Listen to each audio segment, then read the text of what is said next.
Radhe Radhe everyone. हम चल दिए हैं मंदिर आंवले के वृक्ष का पूजन करने।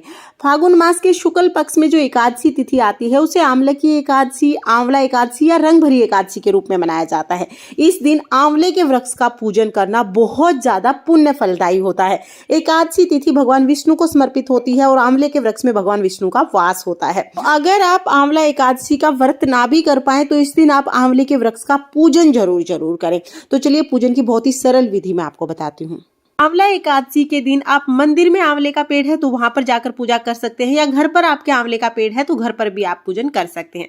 सबसे पहले आंवले के पेड़ के नीचे हम साफ सफाई कर लेंगे, तो पत्ते वगैरह जो भी हैं उन सभी को हम साफ कर देंगे। उसके बाद हम जल सींचेंगे। जब भी किसी देव वृक्ष का पूजन करते हैं तो सबसे पहले जल सींचते हैं। अब देखिए हम हल्दी से यहाँ पर स्वास्तिक बना लेंगे। आप स्वास्तिक बना सकते हैं या कोई भी आप रंगोली बना सकते हैं। जब हम घर के बाहर कहीं पर भी पूजन करते हैं तो गणेश जी की फोटो या मूर्ति लेके जानी संभव नहीं हो पाती है, तो हम इस तरह से स्वास्तिक बना लेते हैं और स्वास्तिक के रूप में हम भगवान गणेश जी का पूजन करते हैं। तो यहाँ पर हमने हल्दी से स्वास्तिक बनाना है। और देखिए वैसे भी एकादशी के दिन हल्दी का प्रयोग बहुत ही शुभ माना जाता है, तो पूजा में हल्दी और चंदन का प्रयोग किया जाता है। तो यहाँ पर मैं हल्दी से स्वास्तिक बना दूंगी। स्वास्तिक बनाने के बाद उनके ऊपर हम थोड़े से तिल रखेंगे। तो यहाँ पर देखिए मैंने थोड़े से तिल रख दिए हैं। एकादशी के व्रत में कभी भी चावल का उपयोग नहीं किया जाता है, तो आप तिल रखिएगा। उसके बाद देसी घी का दिया मैंने जला दिया है और सबसे पहले हम आंवले के वृक्ष को तिलक करेंगे। तो देखिए यहाँ पर मैं हल्दी से, चंदन से आंवले के वृक्ष को तिलक कर दूंगी। उसके बाद हम दिए को भी तिलक करेंगे, जल के लोटे को भी हमें तिलक करना है। और अगर आप चंदन नहीं लेके गए हैं तो कोई बात नहीं, हल्दी से तिलक कर दीजिए। उसके बाद हम तिल समर्पित करेंगे और वस्त्र स्वरूप हम जनेऊ समर्पित करेंगे। तो देखिए जनेऊ हमें पीले रंग का जनेऊ लेना है, लेकिन अगर आपके पास पीला जनेऊ नहीं है तो आप थोड़ी सी हल्दी लगाकर इस जनेऊ को पीला कर सकते हैं। तो यहाँ पर देखिए छोटी सी कटोरी में मैंने हल्दी घोल ली है। अब मैं जो ये जनेऊ है इसको हल्दी से रंग लूंगी। तो यहाँ पर मैंने जनेऊ को हल्दी से पीला कर लिया है। अब वस्त्र स्वरूप हम जो आंवले का वृक्ष है उसे जनेऊ समर्पित कर देंगे। जैसा कि मैंने आपको बताया कि आंवले के वृक्ष में भगवान विष्णु का वास होता है, तो भगवान विष्णु का ध्यान करते हुए हमें पूजन करना होता है।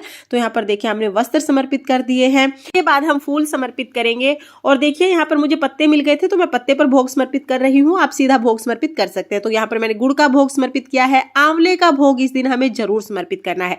अगर आपको आंवले का फल मिल जाता है सीधे तो आप आंवले का फल समर्पित कर सकते हैं, नहीं तो आप आंवले का मुरब्बा या सूखा आंवला भी आप समर्पित कर सकते हैं। ध्यान रहे कि आंवला एकादशी के दिन किसी भी रूप में हमें आंवले का भोग जरूर समर्पित करना है। इसके बाद कोई भी ऋतुफल जो भी आपके पास हो आप वो समर्पित कर सकते हैं। दक्षिणा हमें जरूर समर्पित करनी है क्योंकि दक्षिणा पूजा में रही कमियों को पूरा करती है।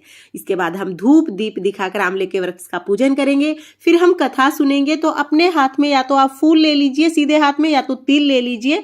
हाथ में तिल या फूल लेकर हम कथा सुनेंगे। कथा सुनने के बाद जो फूल है वो आंवले के वृक्ष में समर्पित कर देंगे। कथा का वीडियो आपको चैनल पर अलग से मिल जाएगा, उसका लिंक मैं आपको डिस्क्रिप्शन में दे दूंगी। इसके बाद देखिए कथा सुनने के बाद हम परिक्रमा करेंगे। तो आप इस तरह से कलावा लपेटते हुए भी परिक्रमा कर सकते हैं। आप चाहे तो हाथ जोड़ के भगवान विष्णु का ध्यान करते हुए भी आप बिना कलावे की भी परिक्रमा कर सकते हैं। तो इस तरह से हमें परिक्रमा करनी है।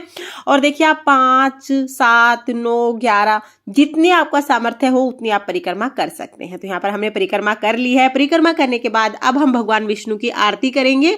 तो जो दिया आपने जलाया है उससे आप आरती कर सकते हैं। अगर आप कपूर लेके आए हैं तो आप कपूर से भी आरती कर सकते हैं। मैंने जो दिया जलाया है मैं उसी से आरती कर रही हूँ। आरती करने के बाद हमारी पूजा पूर्ण हो जाएगी। पूजा करने के बाद हमें आंवले से गले मिला। जब भी किसी देव वृक्ष का पूजन करो तो इस तरह से वृक्ष के गले जरूर मिलते हैं।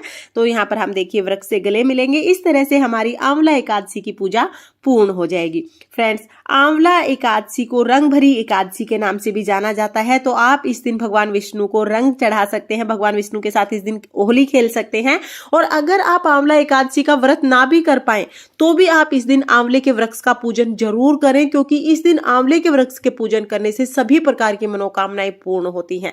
तो फ्रेंड्स, ये थी आंवला एकादशी की बहुत ही सरल पूजा विधि जो मैंने आपको बताई।